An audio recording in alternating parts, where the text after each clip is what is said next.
The next conversation, titled Innovation in Business Model, a Key for Business Growth, will highlight changing outcome-based business models to deliver agile offerings to the end clients, and how do you structure teams in uncertain business environments with still retaining agility and customer confidence. I would like to invite Arun Patnaik, co-founder, CEO, and director, AABSyS Information Technology. I would also like to invite Mr. Rajesh Nambiar, Chairman and MD, Cognizant India.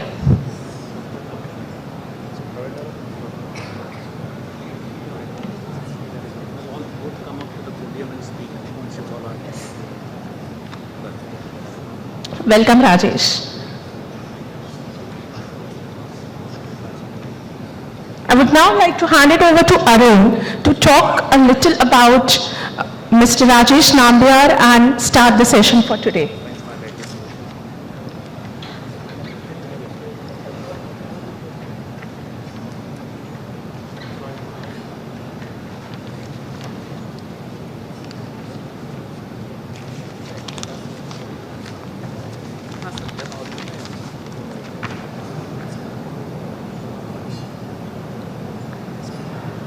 A very good afternoon to everybody. We have with us Mr. Nambiar, CMD of Cognizant India, to provide insights on the topic Innovation in Business Model, Key for Business Growth. Long time ago, I read an article about the millionaire beggars of Mumbai.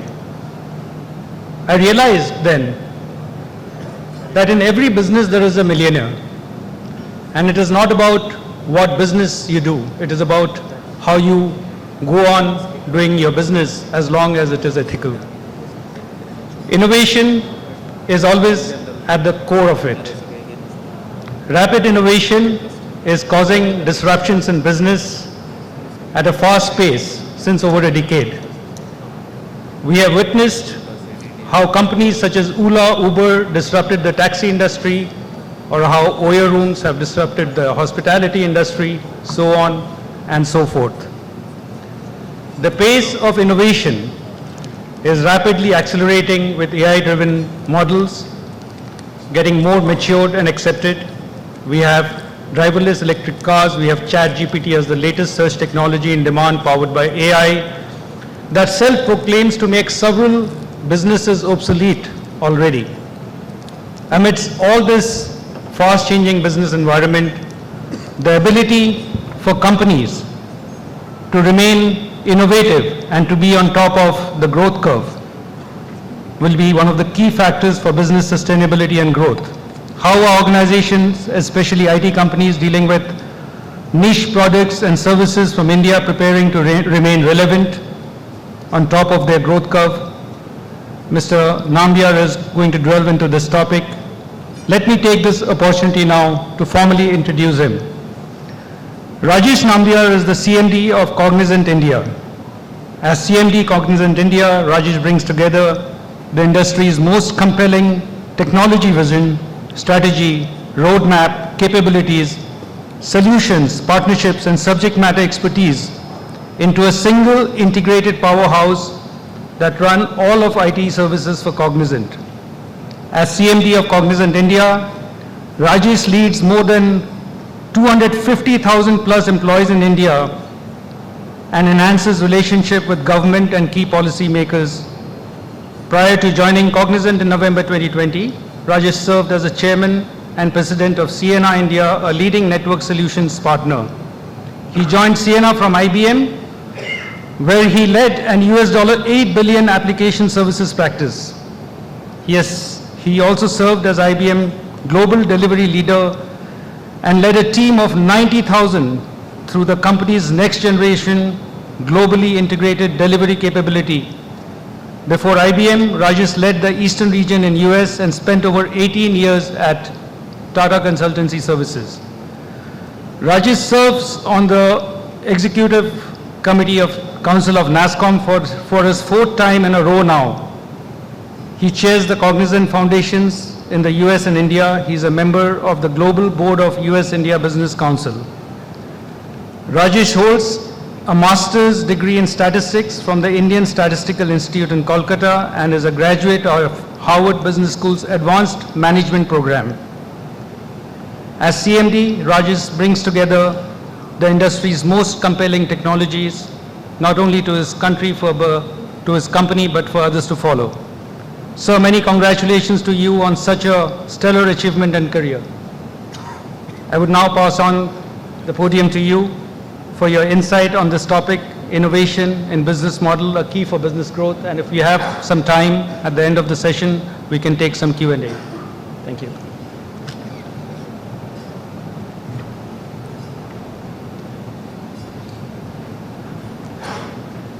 Thank you, Arun. That was a very generous introduction, I must say. Really appreciate all that you said. Now I need to make sure that I live up to all of that. But it's so good to see all of you here. I mean, when I walked into the room, I didn't realize that you were such a big audience.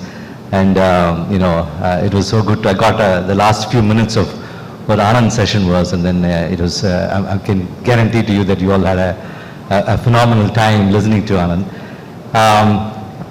I think, what I see in this room is, you're not only just building the future of your own companies as SMEs and whatever size the companies are, but I think you're doing a phenomenal job for the whole of India and to some extent for the world as well. I think there's so much of optimism, so much of what I see in the modern India, especially the way we are positioning India in the global stage. This is just awesome to see such good energy levels. And I believe that, my colleagues from the EC and the SME, chairs, both Samir and Sriram, I think this timing of this is also quite interesting, for all of us, given the global scenario and what we're seeing in the rest of the world, especially with all the new, the financial services fiasco and all of that. I think the timing is very good for us to have some of these conversations in some sense. So if you really see, I feel that before we get into the topic itself, I think there's so much of innovation, and India is almost turning out to be the hotbed of innovation, which is great. And I know that both small and medium companies, and mostly startups as well, and then all of the small and medium companies, they compete with the larger organization, which is great in terms of how they're able to sort of have carve out a very good niche, create a new category, and then truly compete with the rest of the bigs, and both in India as well as globally. So I'm going to probably see what does it take for you to sustain those kind of momentum, and what does it take for us to truly go after that growth, if you may. So that eventually I want to sort of argue that it basically needs to sort of have better business models, and the need for you to innovate those business models in the right way. So that's where I'm going to go with all of that. See, I think we've been all in the room, been around the block a couple of times. So we've seen companies from very, very small to grow into very large organizations. And we've also seen other way around. We've seen very successful companies sort of really either cease to exist or have big issues in terms of go out of business in some sense. So we've seen both of these all the time. And you might be thinking, well, we see some small companies going. I'm sorry. Thank you. So I'm thinking, if there is if there are examples that you see, it comes to your mind on small companies becoming large, and you've never seen the companies from very large ones really gone out. I'll give you some statistics. I've got some stuff here. I picked it up this morning. If you look at the S&P 500, which is an index which most of you are probably familiar with, greater than 50% of the index dropped out in the last 10 years, which means clearly companies have had issues in getting out. The average lifetime of companies in S&P 500 is 18 years today. It used to be 90 years before. So there's significant amount of companies which are sort of falling off the radar. Another statistics is that Fortune 500, if you look at the Fortune 500 list, which can basically list companies pretty much on the revenue, if you may, as most of you know, Fortune 500 list was started around 1955. Today, less than 12% of the original list of companies are still in the list, which means like other 88% or whatever have either completely gone out or got merged into some other companies or fallen out of the ranking or gone out of business, whatever it is. So just want to give you a sense that it is not very, very easy for companies to stay in that growth curve and then continue to thrive. The reason is, and that's what we're going to talk about today, the reason why companies succeed or fail to succeed, I want to say that, for any company to sort of thrive, you need a competitive advantage, right? So companies do, I'm sure all of you, this is not a news to any of you, but how do you create those competitive advantage? And those competitive advantage, unfortunately, do not last for too long. So that's why, people coin this term called sustainable competitive advantage, right? And even then, it is time driven, so if you don't have a sustainable competitive advantage, you kind of lose the advantage right away. But if you have, if you're able to sustain it longer, and then how long you hold it is actually will determine how much you are able to leverage that advantage that you created for yourself. However, these advantages are, oftentimes, especially when companies are small and trying to be larger organizations and SMEs and whatnot, you always think of this competitive advantage as a product advantage, which is very good, very, very essential. But I want to also add that apart from the product advantage that you create, if you're able to wrap it around with a business model or maybe even a talent model or whatever the model is going to be, so if you're able to embellish it with a little more robust competitive advantage, then you can sustain it longer, right? So why is that important? It's important because irrespective of what you're going to do, your competitive advantage will be challenged, right? It will be challenged by your competition to begin with, market reality, it will be challenged by your customer behavior. Suddenly they decide that if they don't like your product the way you are going to be providing to them and they need it in something differently, or their needs have changed, the macroeconomic conditions would have changed, which means that your competitive advantage again will be very challenged. Other natural disaster, pandemic, etc. would be a big challenger as well in terms of saying, can you really sustain your competitive advantage? But the one which oftentimes we get blindsided is the advancement in technology. Oftentimes when you think that you have an advantage, suddenly there is something new happens in the tech world, and then you, lo and behold, you look at and say, oh, I don't have that advantage which I thought I had. I can't sustain it any longer. And I think, as Arun, you mentioned about ChatGPT, and I'm sure ChatGPT is everywhere. It's a great example of how that advancement, finally there is AI is real, and does it challenge the competitive advantage that you have for your company? If you have designed your organization around generating whatever it is that something which is going to be sustainable over a period of time, given how relevant these this AI technology, how much of it is sort of real, which we are seeing in the marketplace at this point. So I want to say that, so when you look at that, what makes the company sustain or longer, what makes the company continue to grow is your ability to reinvent yourself, ability for you to sort of innovate on your business model and eventually sort of sustain that advantage for a longer period of time. So that's what I want to talk about a little bit today, right? And then we'll do some questions, and I know that I'll run out of time by then, yeah? So reinvention, how much time do I have? About another 10-15 minutes, Arun? Okay, so I don't see a clock here, but that's fine, yeah. I can see myself there, but I don't know, but it doesn't matter. So we talked about, this whole reinvention is broadly about reinventing the business models. And then we said the adaptation to change outside will have to be, are you adapting to the changing times, the market behavior, need of the customers, technology, innovation, etc. And it's not just a one-time activity, right? And it's ability for us to, continuously reinvent, continuously stay relevant is going to be the key. I want to give you a couple of examples to sort of make it a little more real. Let's start with the much abused, business innovation example. I want to ask maybe a question to see if any of you have a clue.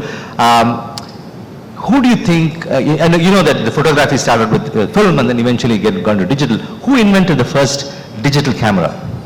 Anybody? It's the company which actually went out of business by making that, which is Kodak, right? So Kodak has the foresight, had the foresight, even though they were making film-based photography, they were able to come up with the first digital photography, digital camera.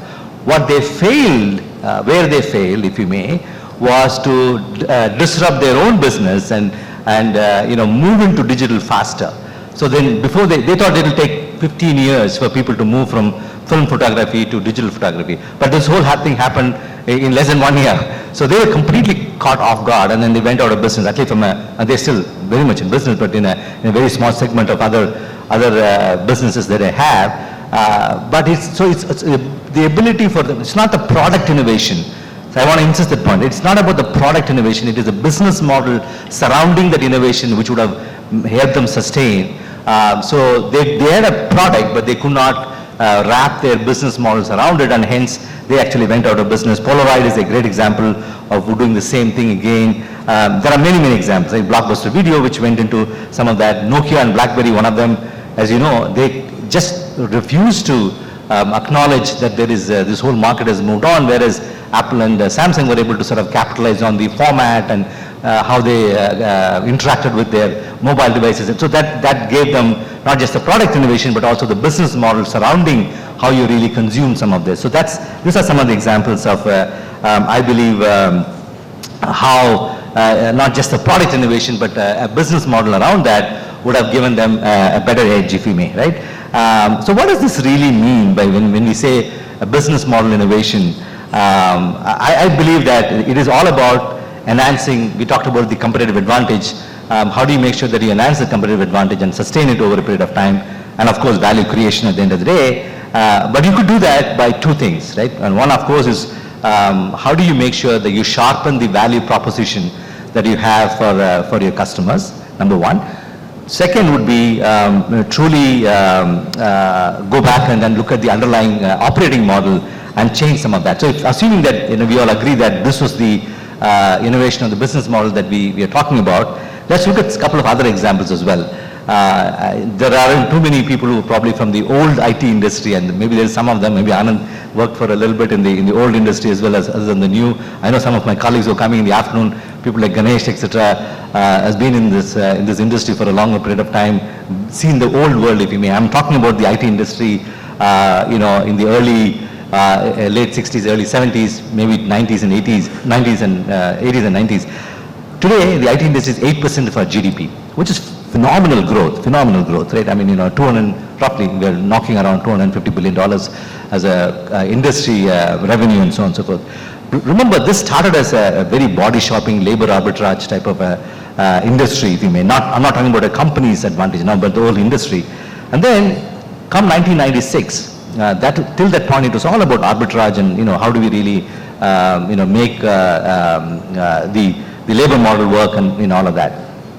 1996, this whole thing about, we're going to have this year 2000 problem, which everybody's going to worry about. And some of you probably thinking, well, what is the year 2000 problem? We know about it. I understand that. But that was actually what was a pivotal moment for the industry, IT industry at that time. So then we caught on to it and we made a lot of, every company made a lot of money, really providing the Y2K remediation for the rest of the world. And for those of you wondering what it is, and please go look it up. And that was a seminal moment for the industry, kind of catapulted the way Indian industry was seen, Indian IT services industry was seen outside of India in some sense.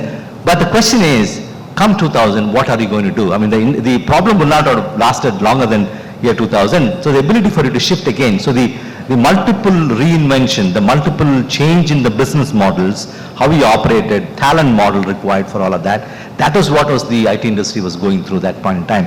And then of course from the year 2000 solutions to, e-server, e-commerce, client server and e-commerce type of, assignments and so on and so forth. And of course we moved on to providing system integration, all the way to ITES, new age capabilities, and then ended up with being this digital service, digital solutions provider for the rest of the world. I think that's a long journey for the industry over the last 30, 35, maybe even 40 years. And that was possible because of the fact that most companies, I would not say all the companies, most companies were reinventing themselves. Remember, the talent reinvention was also happening when this was going through, because people who started coding in COBOL DB2s, like some of us, we need to be be able to do something different today, maybe do something in Python. Right? How do you make sure that your talent reskilling and then the change that we needed for the talent as well kept pace with some of that. Yeah. So as I said, so reinventing this whole business model, both on the talent side as well as on the fundamentally how you operated were so critical as we move forward. Again, a couple more examples. Car companies, it comes to my mind. They went squarely from purely selling cars to maybe leasing and then ensuring that there's a rental options available and so on and so forth. And the whole model of saying that, we are the car companies, like you take General Motors for instance, they are in the business of not selling cars or manufacturing cars, but in the business of providing transportation for people around the world, the shift towards electric and so on and so forth. All of that has been very commendable in terms of how the business models were reinvented to stay in business, to make sure that, and people who have not been able to do that and still, fighting that whole innovation will likely that they would end up in a place where they don't want to be, right? Netflix, great example, starting with renting VCD, DVD, to all the way to movie streaming, and now, can anybody guess who is Netflix's biggest competition around? Yes? Amazon. I can't hear you. Amazon? Actually, Netflix thinks of sleep as the biggest competitor. They don't think of Amazon as their biggest competitor. It's because I think they have, at least a few years ago, now Netflix is going through its own trouble. Eventually they'll come out and then they'll be able to, because the way you look at competition, some of these companies have changed significantly. And if they're able to make you stay awake and watch more Netflix, they'll be better off than, sleep will become their biggest competitor, or already is the biggest competitor in today's world. So all of these business model changes is so critical for companies of any size to be very cognizant of, no pun intended. It is important for you to know that that's something which we want to, which will make the company sustain over a period of time. I know we're going to run out of time soon, but I'm going to give you a couple more examples. How these events, these black swan events like the pandemic that we had recently, will drive some of these innovation much quicker. There was a cotton processing company based in Noida, and they were quite successful before the pandemic hit. So their whole business model was based on how are they doing this cotton processing broadly, all set to do big business, and come pandemic, complete stoppage. So they had two options: they completely shut shop and go home, or they had an opportunity to see if there is something else they could do. And the founders were extremely good. They went and they became the top swabs manufacturing company. They made this transition in 10 days. From the time the pandemic hit, but because the swabs were so much of in demand, whether it was all the tests that was going on, etc., for the pandemic, and then they were able to make the switch so very, very in an agile way in less than 10 days. I'm sure you heard of another company called Hula Global. They were apparel manufacturers, again based in northern India. So again, come pandemic, they were hit. They were able to make the shift again to manufacturing PPE kits, and they were the top mask company in Amazon, immediately after that. So there are many examples how, people have been able to really make the transition. The thing which I also want to make sure is that when we talked about this business model shift and why it is important for us to make that shift, there's one big thing which is underlying all of that is the talent. When you make this business model shift, the talent which is required to make that shift, and then what do you really, because your talent is going to be with you, and then are they also making the similar shift? So this whole discussion, in fact last week we had the NASSCOM EC in Pune, and a couple of my colleagues in the audience were also with me. So we talked about some of these things called this future of work, workplaces and workforces. I think it's such a very powerful way of looking at it, right? What happens to work in the future? What happens to workplaces and what happens to workforces? right? So if you think of it this way, the work is what you're going to get done, and workplace is that where and when you will do things, and workforces will be who does the work actually as we move forward. So if you think of it this way, the work itself is going to go through a lot of change, right? With the increased robotics and, we talked about this AI infusion, whether it's chat, GPT and whatnot, what really can be done with a machine, and, can there be more automation required, and does it really have an impact on the jobs? So World Economic Forum, for example, said that division of labor between people and machine will gradually shift more and more to the machine. Having said that, the data shows that while there are some jobs go away, there are more jobs gets created because of AI in some sense. So it's a very careful that, there will be some kind of job which will get eliminated, but there may be jobs which are not something which you want to continue to do as humankind for too long. So a lot of those equations and how do we really balance those work and the definition of workplaces. I mean, we all talk about hybrid workplaces these days, and what does it really mean? And some of the IT industry, our industry is one of the laggards in terms of getting people back to office. They don't, they don't come to office. We keep asking people to come, they don't show up. And some companies were lucky; they were at a little more. But some of us are struggling with getting everybody back in the office because of the fact that there'll always be this notion of, do I have a look up work or look down work? Which means if I were to sort of look at my desk and then what I need to do, the look down work, it does not require for you to be in an office. But at the look up work, where if you want to collaborate, if you want to have a meeting with people and so on and so forth, then you do need to come to work. So I think it's the balance between all of this. How do you make sure that there is a good hybrid model where you are able to evolve? All of that is going to be a huge discussion as we move forward into this future of workplaces and what kind of workplaces, is still going to be those cubes that you had before, or is it going to be very different, and so on and so forth. And workforces, as we mentioned, the whole new talent platforms are emerging, which means this continuum of talent, whether the companies employed full-time or they have managed services, the contract workers, freelancers, gig workers. So that whole phase is evolving as well as we speak. So I know I'm going to run out of time, so let me at least maybe keep some time for the question and answers. But let me wrap it up by saying, I had a lot of other things to say, but I'm going to skip all of that. Look, big or small, however large or however small your company is, you do need to have, you need to create if you don't have one already, or you need to make sure that you're able to sustain the competitive advantage that you have as a company, and you create that for your own organizations. And for doing that, or to even keep that sustainability, if you may, you are going to be challenged in multiple ways. And we talked about the market influencers, the industry, and so on and so forth. And and to sustain or develop this new competitive advantage, you need to have you need to reinvent yourself, and then have this notion of as I said, shrink wrapping your model with your advantage, with a lot of innovation around business models, which will help you. And again, talent plays a huge role, and how we manage talent will also determine how successful you are as an organization, right? So the talent and business model is probably what is going to take us forward and then make sure that we are able to grow. Let me stop there and see if there are any quick questions, and Arun, back to you. Hello. So thank you, Rajesh, for your variety of options and trying to be innovative in business model. We have very less time and we have many questions, but I would just like to ask you one question. How can businesses create a culture of innovation that allows employees to contribute new ideas and experiment with different approaches at work?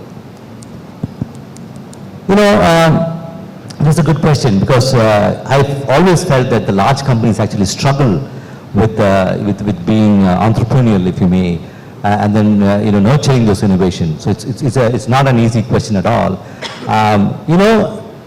Innovation, as you said, oftentimes is also confused with invention, right? So people tend to have some core,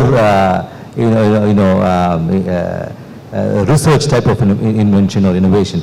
But in my mind, innovation will be something which you probably already have, and putting it together to form a solution. If you really look at the services industry, which is I'm more familiar with than the the core research, and how do you really develop a product type of thing. If you go back to the invention, which is a little more as I said, core to some of this product company, but innovation would be something which you can, pull together and create a solution for your customers, which will be a lot more effective. And to create that culture, in my mind, I think, having a very open, many of the companies have taken multiple paths. Some of the larger ones have also created some kind of an innovation fund, if you may. So as you know, many companies will say, X amount of your hours within a month or so, you could spend on going on creating something on your own, as long as you're able to drop it off and then move on. Because the biggest problem with innovation today is that in every company, you will find that you start off something, it's almost impossible for you to shut it down. So you continue to do something and then spend time. So as long as you have the discipline around it and provide some funds around it, and I think you can create a culture of innovation. Yeah, that's indeed a very valuable suggestion. We have very little time left. So is there can we take just one question from the audience if anybody would like to ask? Yeah, good afternoon. I actually am a founder of a fintech company. And there's one aspect I wanted to ask, because we were talking about reinventing the business model. Given that, startups do have investors with the money in, and, with the IT service sector based system, there's one aspect which sometimes get, abused and it backfires, and sometimes it's very profitable. And that is, in the age of microservices, it's so very easy to pivot your model. And when you see suddenly that there's some need and some money out there, and, it's very simple to say that we would pivot.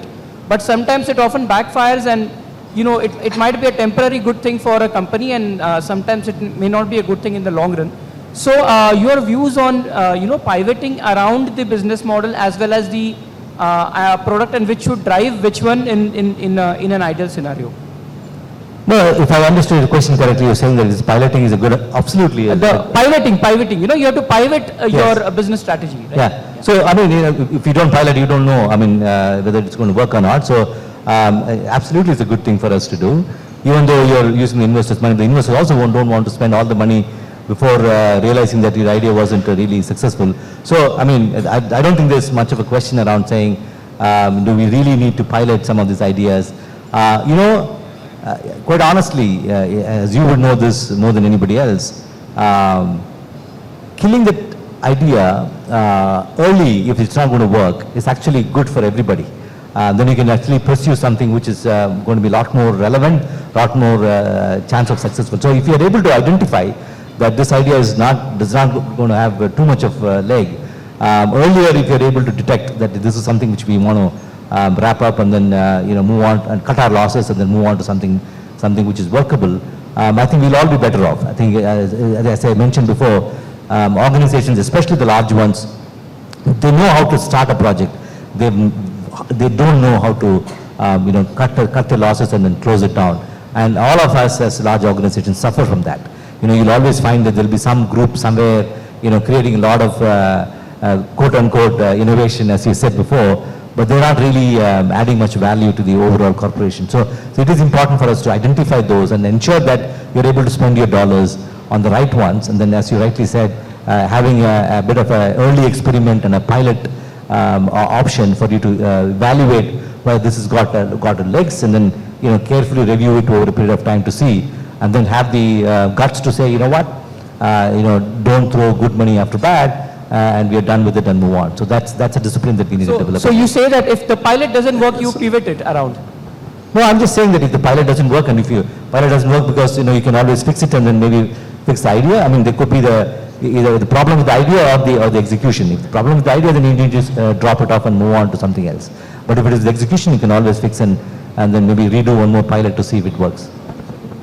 So thank you. Unfortunately, sessions like this, they just run too fast. We are already out of time, but I would like to thank Rajesh for taking his time out for this session.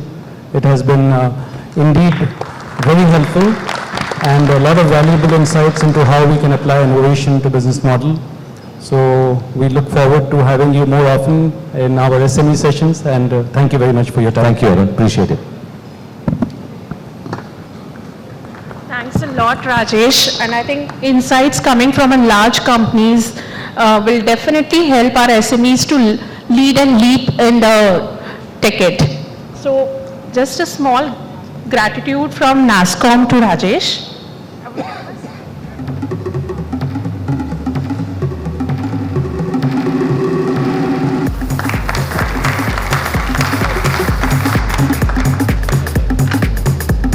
And a small token of gratitude for Arun as well for orchestrating this discussion.